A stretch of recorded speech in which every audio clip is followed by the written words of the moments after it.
This is Roxy Finer. I'm going to call this meeting to order at 7 o'clock. We could please stand for the Pledge of Allegiance. I pledge allegiance to the flag, the United States of America, and to the republic for which it stands, one nation, under God, indivisible, with liberty and justice for all.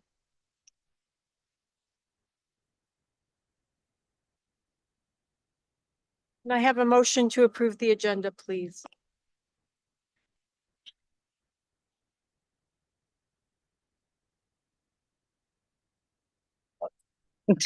Beth Campbell, vote to accept and approve the agenda dated February 10th, 2025 as presented. Matt Van Ormer, second. All those in favor? Aye. Were there any members of the public who wish to address the board?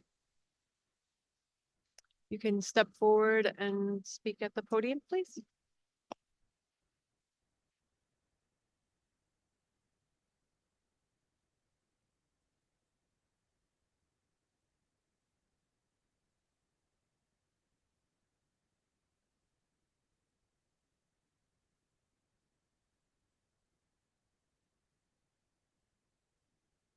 Sorry, it's going to take me a second. I don't do great with public speaking.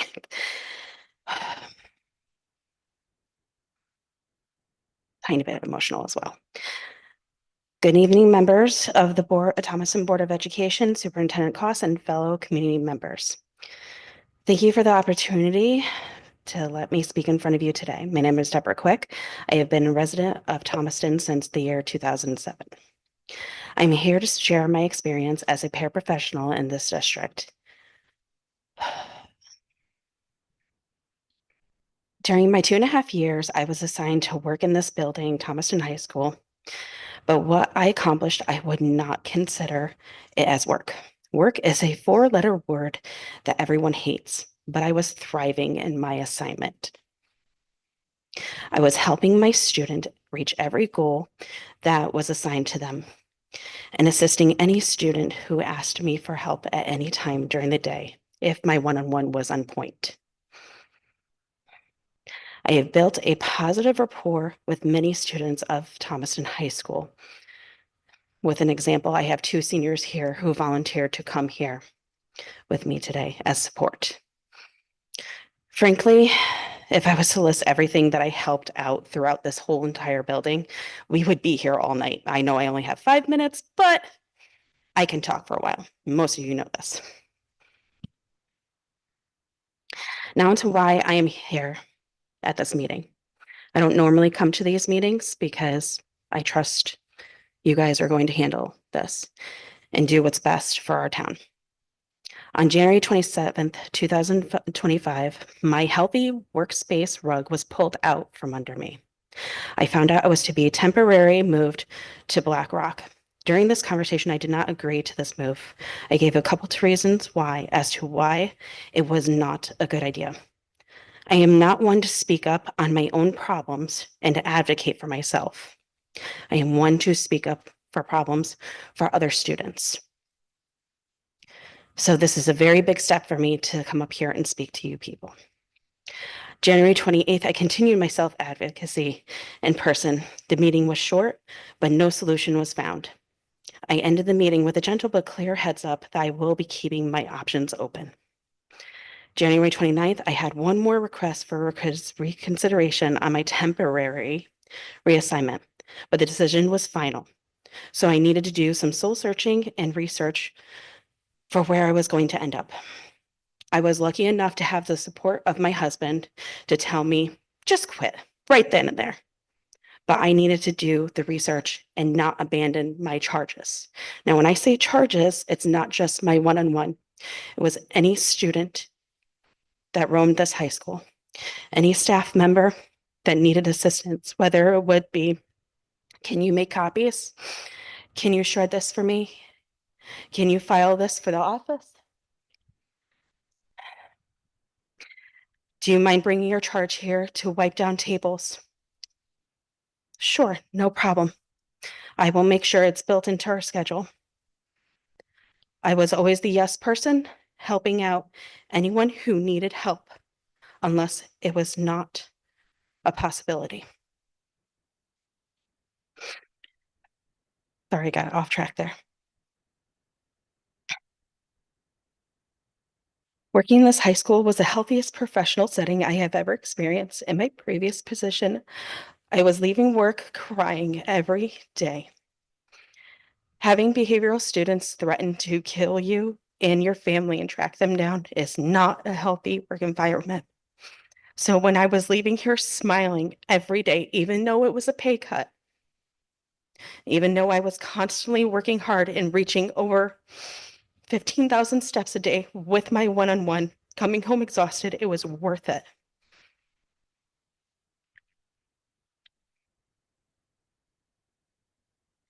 From my research,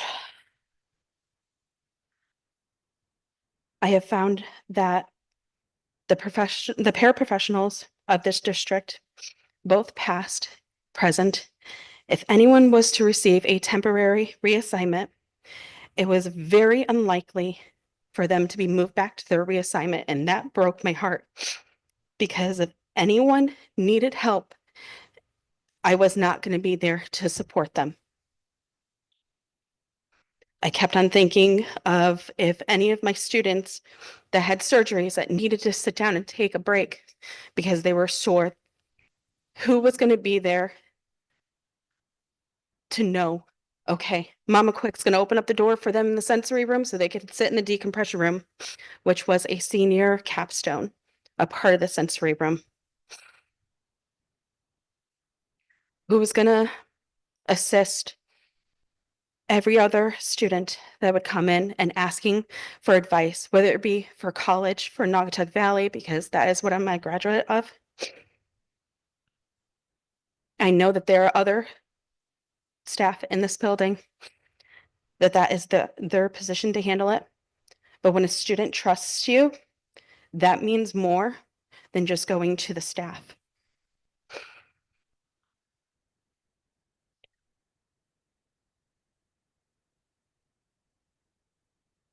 Sorry, just need 1 second. After my research, I came to the conclusion I knew I would not be moved back to the high school. Because if I applied the same effort there, that I knew that they would not let me go.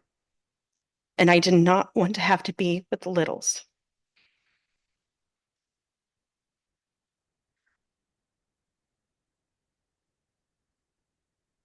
CPI training is what paraprofessionals are trained with. My previous position, I was not only verbally CPI trained, but I was trained in the physical stance.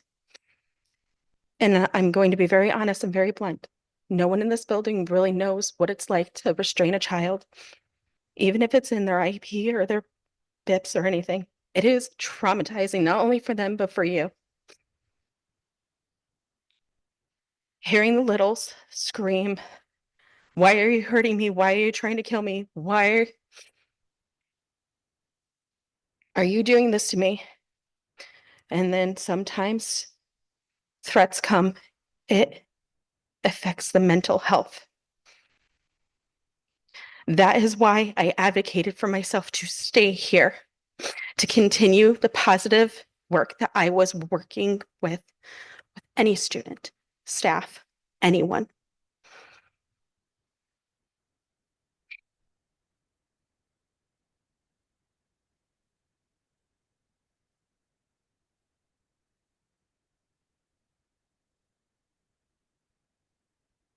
I do want to add that, as I had said in the email, I am speaking my truth. I don't want to be painted as a mean girl or a bully. It takes too much energy to be mean, to be a mean person. And during my time at this high school, I was fully focused on my job, showing the dedication that I wanted to be here. I wanted to prove not only to myself that I deserved to be here, I wanted to prove to everyone that I didn't get the position just because I've been a resident here for so long, or just because my husband was well known.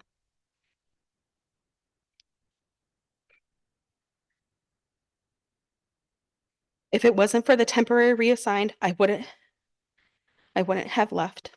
I would have stayed and done the work of 4 paras if we were short.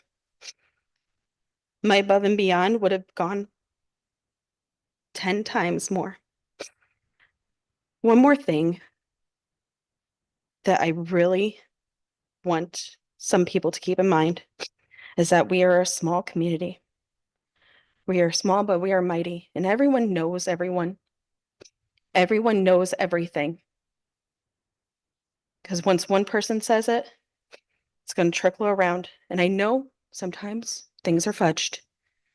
But when you hear several people were temporarily reassigned and they never went back, you know that's where you're going to be. Now, board, please. This is me pleading with you. Please keep in mind that the paraprofessionals are the backbone for every single school district there is. If you walked around and shadowed me for everything that I did with my one-on-one throughout the day, you guys would be winded. Going up and down the stairs several times a day, from bottom all the way to top, before movement breaks. My steps reached, you'd be winded. Unfortunately, paraprofessionals get forgotten about quite easily until they're needed. They're the ones that deserve an 8% wage increase. They're the ones that deserve the acknowledgement.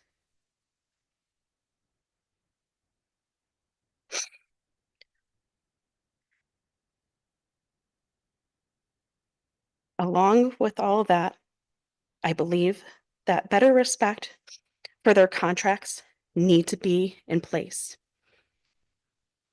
I do not want a para to experience their contracts being broken twice in 1 week as I did. At this point, I'm going to put a call in for a work audit to be performed. I thank you for letting me speak. I really hope and wish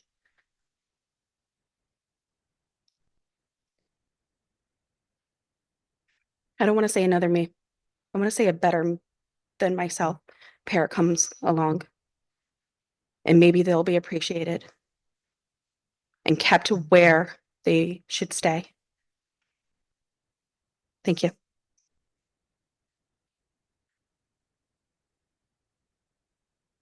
Thank you. Can I have an approval of the minutes, please?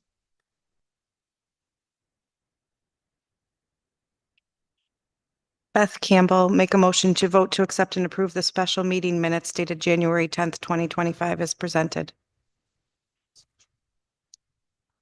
Steve Carr, second. All those in favor? Aye. Beth Aye. Campbell, go ahead, sorry. Oh, can someone identify who that was, please? That was Nate Vera. Thank you, Nate. Beth Campbell, vote to accept and approve the regular meeting minutes dated January 13th, 2025 as presented.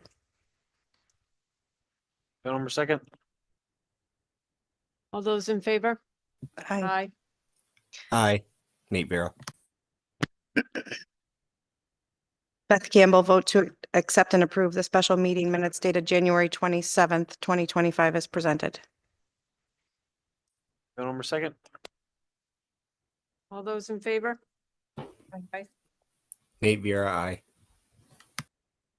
Beth Campbell, vote to accept and approve the special meeting minutes from the budget workshop dated January 27th, 2025 as presented. Number second. Those in favor? Aye. Nate Vera, aye.